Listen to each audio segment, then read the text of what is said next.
Setelah kita membahas dalam kitab Fiqhul Islam tentang adab masalah istinja, maka kita masuk bab yang baru, masalah al-wudu. Wudu. Nah, wudu itu adalah gerakannya. Kalau al-wudu pakai hamzah, wawnya apa? Pakai fathah. Al-wudu bi fathil waw. Wudu artinya airnya. Air yang digunakan untuk berwudu. Kalau wudu gerakannya, perbuatannya. Kalau pakai fathah wudu itu artinya adalah air wudunya. Wudu ini adalah syarat daripada salah satu syarat sahnya salat. Nanti kita akan sampai syarat sahnya salat itu yang paling penting ada 5. Bersih daripada hadas kecil dan hadas besar. Hadas kecil maksudnya berwudu. Hadas besar artinya sudah mandi junub. Nih. Yang kedua, bersih badan tempat pakaian dari najis. Yang ketiga adalah menutup aurat. Yang keempat adalah menghadap kiblat, dan yang kelima adalah masuk waktu. 5 syarat nih.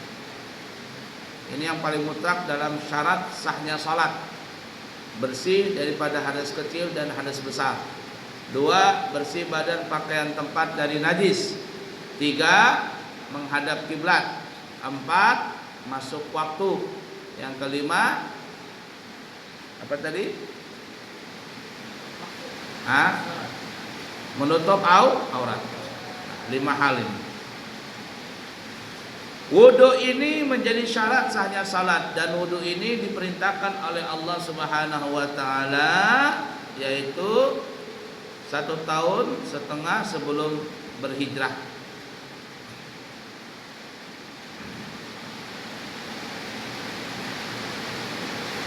Atau bersamaan dengan perintahnya salat.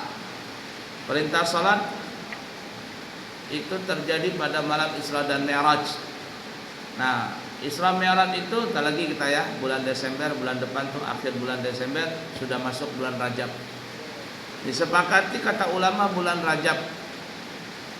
Ya, cuman tahun berapa terjadinya Isra dan Mi'raj itu? Nah, ini para ulama beda pendapat. Ada yang mengatakan 1 tahun sebelum Nabi berhijrah. Ada yang mengatakan 1 tahun setengah sebelum berhijrah. Ini yang di sini nih.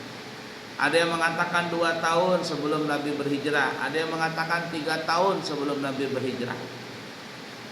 Terlepas dari beda pendapat bahwa kewajiban sholat 5 waktu disepakati terjadi pada malam Isra dan Mi'raj, tepatnya di bulan Rajab. Cuman kapan tahunnya itu beda pendapat. Nah, kewajiban sholat itu serta-merta juga Allah mewajibkan wudu. Sama itu kewajibannya. Cuman kalau sholat di langit, kalau wudu di bumi, kewajibannya itu mendapatkan perintah wudu itu. Dalam surah Al-Maidah ayat 6, ya ayyuhalladzina amanu, wahai kalian orang-orang yang beriman. Yang dipanggil orang beriman, bukan orang Islam. Idza qumtum ilas shalah, apabila kalian disuruh untuk mendirikan salat, faghsilu wujuhakum, maka basuhlah wajah kalian, wa aydiyakum ilal marafiqi, begitu juga basuh kedua tangan kalian sampai siku. Nah, oleh karena itu di sini kata ulama kalau berwudu itu dari sini nih, nyiram tangan dari jari, bukan dari siku. Ayatnya begitu. Wa aydiyakum ilal marafiq, tangan kalian sampai siku. Jadi wudunya dari tangan, dari jari sampai ke siku. Wamsahu biruusikum, dan usaplah biruusikum, bi itu namanya bi harfu jarin lil ba'd, separoh daripada kepala kalian. Ruus, kepala. Di sini bukan sya'ar. Bukan bisu'urikum dengan rambut kalian. Di sini ayatnya adalah biru'usikum dengan kepala kalian. Artinya kalau nanti ada orang berwudu mengusap kepala, ini kayak Buya, gundul pacul.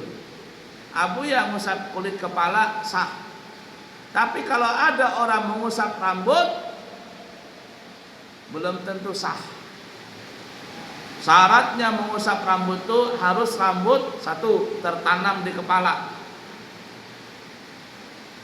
Dua, rambutnya tidak keluar dari batas kepala. Jadi kalau ada santri putri rambutnya panjang sini, begini umpama, dia wudu cek, nah di sini, nah rambutnya, nah ini panjang rambutnya. Nah, ketika ngusap rambut di sini ngusapnya, nah nih rumbainya nih, nah cik. Nah di sini nah, sah atau tidak? Tidak sah. Nah ini rambut, syaratnya harus bercangkok rambutnya di kepala. Kalau rambut palsu atau rambut sambungan tidak sah. Syaratnya itu bercangkok rambut tadi di kepala dan tidak keluar dari batas kepala. Jadi kalau perempuan wudu, wudunya di sini, cek. Nah, ngelap di sini, usapnya, tidak sah. Harus di kepala sini. Nah, paham toh? Perbedaan antara membasuh dengan mengusap. Kalau membasuh mengalir. Nah, nih airnya mengalir. Standarnya itu kalau di telapak tangan bergoyang airnya, ini namanya bisa diusapkan ke wajah. Nah ini, cek. Nah netes. Kalau dia netes ini, nah bisa netes begini. Nah ini bisa namanya membasuh. Nah ini bergoyang nih airnya di tangan nih. Nah bergerak airnya. Ini bisa dibasuh. Nah bisa wudu begitu. Tapi kalau mau usap, nah nih airnya ada dibuang. Nah ada nggak airnya? Ada. Mengalir tidak? Tidak. Ini yang bisa diusapkan kepala. Jadi tidak sah kalau orang wudu cuman pakai semprotan. Kenapa? Karena airnya nggak ngalir. Nah gini, tidak sah. Untuk wajah, tangan, kaki nggak sah. Jadi yang wajib dibasuh airnya mengalir ada 3 anggota. 1, muka. 2, tangan sampai sampai siku. 3, kaki bukan kepala. Nah beda kan? Yang dibasuh ada berapa anggota badan? Apa itu? Wajah, muka. 2, tangan sampai siku. 3, kaki. Kalau kepala dibasuh atau diusap? Tapi kalau orang wudu dibasuh kepalanya, boleh nggak? Sah nggak? Sah aja. Cuman perintahnya bukan dibasuh, diusap. Artinya kalau ada orang wudu kepalanya dibasuh tidak apa-apa, sah saja. Nah, berenang. Kamu rekreasi tuh di pantai mana tuh? Ambalat, pantai Manggar, pantai Lemaru. Mandi di situ. Kemudian wudu di laut, boleh nggak wudu di laut? Boleh. Sambil berenang, sambil menyelam, sambil wudu, boleh nggak? Boleh. Kepalanya bukan diusap tapi dibasuh saja. Nah jadi kalau kepala boleh dibasuh, boleh diusap. Artinya kita bicara wudunya sah dulu. Tapi kalau wajah, tangan dan kaki ini yang boleh hanya dibasuh. Diusap boleh nggak? Apa perbedaan membasuh dengan mengusap? Di sini standarnya. Kalau di tangan airnya bergoyang, bergoyang, nah netes, ini namanya air yang bisa digunakan untuk membasuh wajah, tangan, kaki. Tapi kalau dibuang airnya ada tapi tidak mengalir di sini, ini namanya mengusap. Nah, Orang sekarang namanya coba sekah, tahu sekah? Ada orang sakit di rumah sakit 3 hari, bau badannya, supaya nggak mau diapain? Dimandiin. Wah, kedinginan dia, sekah. Nah, pakai kain, diandukin anduk basah, dilap pakai air hangat, supaya mandi sekah namanya. Fahim tuh? Wamsahu bi ru'usikum wa arjulakum ilal ka'bain. Usaplah sebagian kepala kalian, wa arjulakum, wa arjula atopnya kepada wajah dan tangan. Nah, orang belajar nahu sudah itu. Wamsahu bi ru'usikum, bi ru'usi, ru'us ya, majrurun bil ba' wa alamatu jarhi kasratun zahiratun, ru'us. Tapi kalau wa arjulakum ya namanya ataf. Ya, ataf kemana? Ataf kepada wujuhakum. Wa alamatuhu fathatun zahiratun. Nah, bacanya wa arjulakum.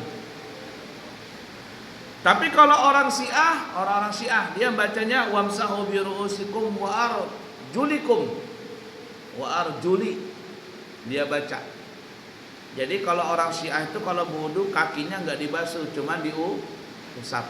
Nah, jadi kalau kamu lihat ada orang wudu kakinya diusap, bukan dibasuh, diusap gini aja, nah, cek begitu. Syiah itu. Nah, jangan kamu ikutin itu.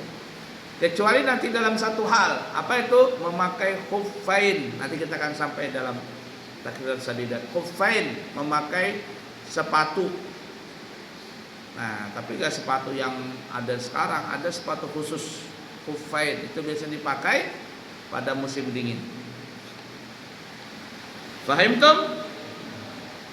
Jadi kesimpulan, wudu diperintahkan bersamaan diperintahkannya salat pada malam Isra dan Mi'raj. Cuman kalau Isra Mi'raj di langit perintahnya, kalau wudu perintahnya di bumi.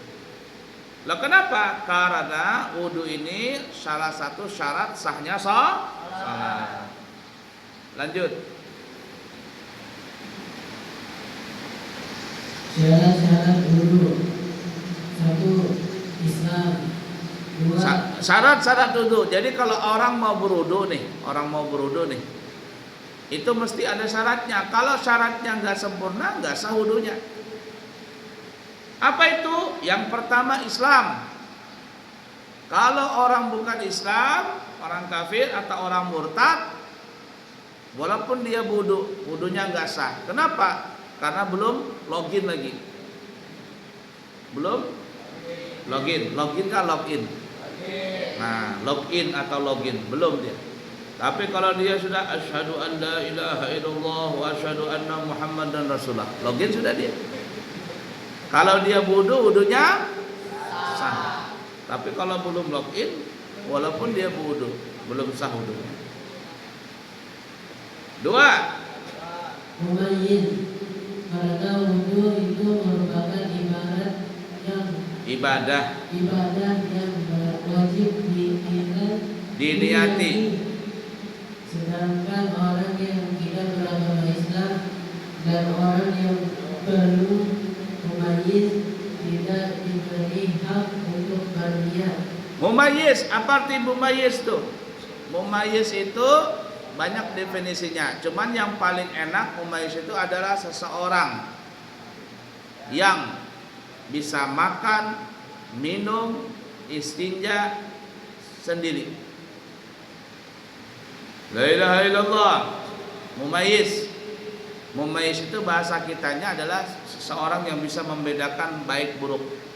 Tapi definisi yang paling pas mumayyiz itu banyak definisinya. Cuman yang paling pas kata ulama seseorang yang bisa makan, minum, istinja, tidur, bla bla bla bla, semuanya serba sendiri. Nih kayak si siapa namanya? Jamil mumayyiz enggak? Sudah. Jamil bisa istinja sendiri, masih dicebokin enggak kalau habis lahiran? Cebok sendiri. Nah, itu mumayyiz. Tapi kalau nggak bisa cebok sendiri, itu kayak kolbe itu. Dia nggak mumayyiz. Kenapa? Karena dia ya begitu, nggak ngerti. Fahim tau? Nah, jadi mumayyiz itu adalah mandiri, seseorang mandiri. Walaupun dia belum balik. Jamil sudah balik? Belum. Masih kecil. Nah, sampai diomongin hidungnya terus kalau dia hidungnya dipegang. Ya. Rasid sudah balik? Belum. Tio? Kalau balik Tio terbalik-balik sudah. Ya, terbalik-balik. Nah, ini siapa namanya nih? Sudah balik belum? Belum. Nah, tandanya orang balik nanti suaranya menggelegar.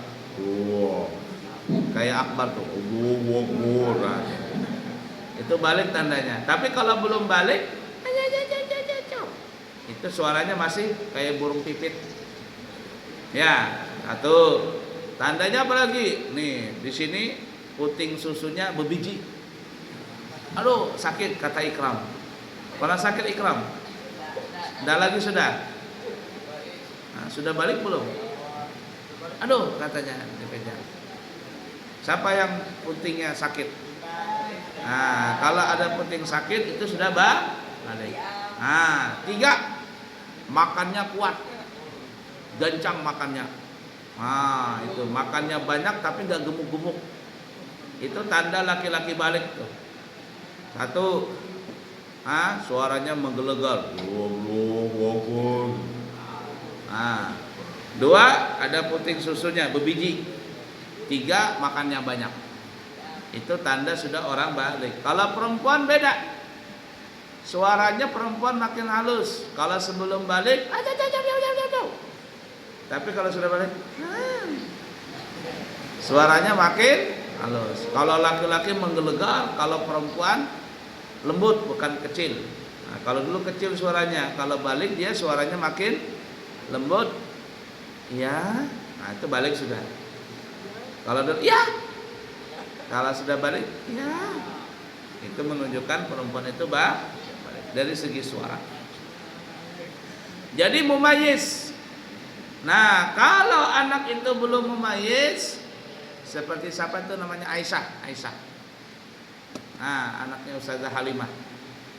Kecil, lari-lari. Itu belum mumayyiz. Maka kalau dia berudu sembarang aja lah, penting tek jadi. Tapi kalau kayak Jamil ini, walaupun dia belum balik, maka dia wajib wudu. Paham tuh? Karena kenapa? Wudu itu menghajatkan kepada niat. Aku niat wudu karena Allah Ta'ala. Paham tuh? Nah, sedangkan anak kecil gak bisa, masih kecil banget. Ya wudu segitu-gitunya aja. Begitu juga orang non muslim tidak bisa wudu. Dasar wudunya. Kenapa? Karena wudu menghajatkan kepada niat. Lanjut.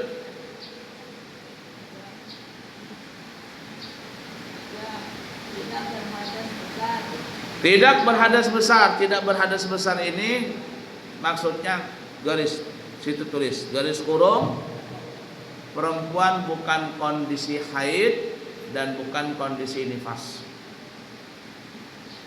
Itu bagi perempuan. Garis kurung, tidak kondisi haid, tidak kondisi nifas. Bagi perempuan itu. Kasih garis kurung, nanti keluar ujian nanti itu. Tidak berhadas besar, garis kurung, maksudnya perempuan bukan kondisi haid, bukan kondisi nifas.